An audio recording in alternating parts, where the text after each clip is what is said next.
Hi friends, ಇವತ್ತು ನಾನು ನಿಮಗೆ ಇಲ್ಲಿ ಪರ್ಫೆಕ್ಟ್ ಆಗಿ ಮೋಮೋಸ್ ಅನ್ನ ಯಾವ ರೀತಿ ಮಾಡ್ಬೇಕಂತ ಹೇಳಿಕೊಡ್ತಾ ಇದ್ದೀನಿ. ಮಿಸ್ ಮಾಡ್ದೇನೆ ವಿಡಿಯೋ ಪೂರ್ತಿ ನೋಡಿ. ಮೊದಲಿಗೆ ನಾನಿಲ್ಲಿ ಅರ್ಧ ಕೆಜಿ ಆಗೋಷ್ಟು ಎಲೆಕೋಸನ್ನ ಸೇರಿಸ್ಕೊಂಡಿದ್ದೀನಿ. ನಂತರ ಇದಕ್ಕೆ ಒಂದು ಈರುಳ್ಳಿ, ಒಂದು ಕ್ಯಾರೆಟ್ ಅನ್ನ ಸೇರಿಸ್ಕೊಂಡು ಎಷ್ಟಾಗತ್ತೆ ಅಷ್ಟು ನುಣ್ಣಗೆ ಇದನ್ನ ಕಟಿಂಗ್ ಮಾಡ್ಕೋಬೇಕು. ನಾನು ಇಲ್ಲಿ ಕಟರಲ್ಲಿ ಸೇರಿಸ್ಕೊಂಡಿದ್ದೀನಿ. ಆದಷ್ಟು ಕಟರಲ್ಲಿ ಸೇರಿಸ್ಕೊಂಡ್ರೆ ತುಂಬಾನೇ ಒಳ್ಳೆಯದು. ನಂತರ ಒಂದು ಬಾಣಲಿಯಲ್ಲಿ 1 ಚಮಚದಷ್ಟು ಎಣ್ಣೆಯನ್ನ ಸೇರಿಸ್ಕೊಳ್ಳಿ. ಜಾಸ್ತಿ ಎಣ್ಣೆ ಕೂಡ ಬೇಕಾಗೋದಿಲ್ಲ ಇದಕ್ಕೆ. ಎಣ್ಣೆ ಸ್ವಲ್ಪ ಬಿಸಿ ಆದ ನಂತರ ದೊಡ್ಡ ಗಾತ್ರದ ಒಂದು ಬೆಳ್ಳುಳ್ಳಿ, 2 ಇಂಚು ಶುಂಠಿ, ಹಸಿಮೆಣಸಿನಕಾಯಿ ರುಚಿಗೆ ತಕ್ಕಷ್ಟು ಹಾಕಿ ಚೆನ್ನಾಗಿ ಫ್ರೈ ಮಾಡ್ಕೊಳ್ಳಿ. ಫ್ರೆಂಡ್ಸ್, ನೀವು ಇದಕ್ಕೆ ಬೇಕಂದ್ರೆ ಕ್ಯಾಪ್ಸಿಕಮ್ ಕೂಡ ಕಟ್ ಮಾಡಿ ಸೇರಿಸ್ಕೋಬಹುದು. ಚೆನ್ನಾಗಿ ನಾವು ಇದನ್ನ 2 ನಿಮಿಷ ಫ್ರೈ ಮಾಡಿಕೊಂಡು ರುಚಿಗೆ ತಕ್ಕಷ್ಟು ಉಪ್ಪನ್ನ ಸೇರಿಸ್ಕೊಂಡು ಚೆನ್ನಾಗಿ ನೀರಿನ ಅಂಶ ಎಲ್ಲ ಹೋಗ್ಬೇಕು ನೋಡಿ, ಅಲ್ಲಿವರೆಗೂ ಫ್ರೈ ಮಾಡ್ಕೋಬೇಕು. ನಂತರ ಇದಕ್ಕೆ 1 ಚಮಚದಷ್ಟು ಸೋಯಾ ಸಾಸ್ ಅನ್ನ ಹಾಕಿ ಚೆನ್ನಾಗಿ ಮಿಕ್ಸ್ ಮಾಡ್ಕೊಂಡಿದ್ದೀನಿ. 1 ಚಮಚ ಕಾರ್ನ್ಫ್ಲೋರ್ ಹಿಟ್ಟನ್ನ ನೀರಿನಲ್ಲಿ ಮಿಕ್ಸ್ ಮಾಡಿಕೊಂಡು ಸೇರಿಸಬೇಕು. ಈ ರೀತಿ ಸೇರಿಸೋದ್ರಿಂದ ಮೋಮೋಸ್ ನಾವು ಸ್ಟೀಮ್ ಮಾಡಿದಾಗ ಸ್ವಲ್ಪನೂ ಇದು ಎಲ್ಲೂ ಮುರಿಯೋದಾಯ್ತು, ಓಪನ್ ಆಗೋದಾಯ್ತು ಆಗೋದಿಲ್ಲ. ಹಾಗಾಗಿ ಈಗ ಚೆನ್ನಾಗಿ 1-2 ನಿಮಿಷ ಮತ್ತೆ ಫ್ರೈ ಮಾಡಿಕೊಂಡು ಈಗ ನಾನಿಲ್ಲಿ ಗ್ಯಾಸನ್ನು ಆಫ್ ಮಾಡ್ತಾ ಇದ್ದೀನಿ.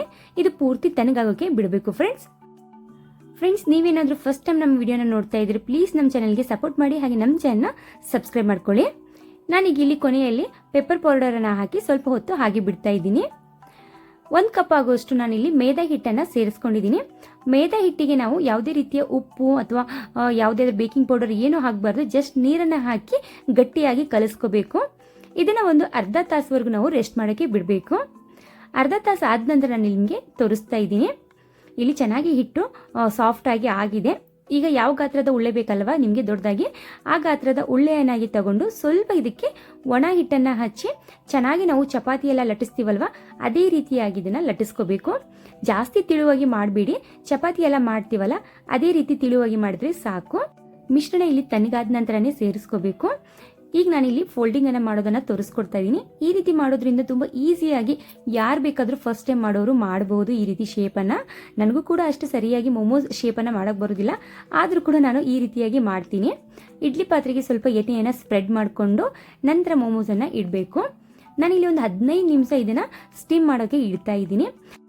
ಮತ್ತೆ ನಾನು ನಿಮ್ಗೆ ಇಲ್ಲಿ 15 ನಿಮಿಷ ಆದ ನಂತರ ತೋರಿಸ್ತಾ ಇದ್ದೀನಿ. ಮೋಮೋಸ್ ಇಲ್ಲಿ ಪರ್ಫೆಕ್ಟ್ ಆಗಿ ಕುಕ್ ಆಗಿದ್ದಾವೆ. ಸೊ ಇದ್ರ ಜೊತೆಗೆ ನಾನಿಲ್ಲಿ ಮೋಮೋಸ್ ಚಟ್ನಿ ಕೂಡ ರೆಡಿ ಮಾಡಿದ್ದೀನಿ.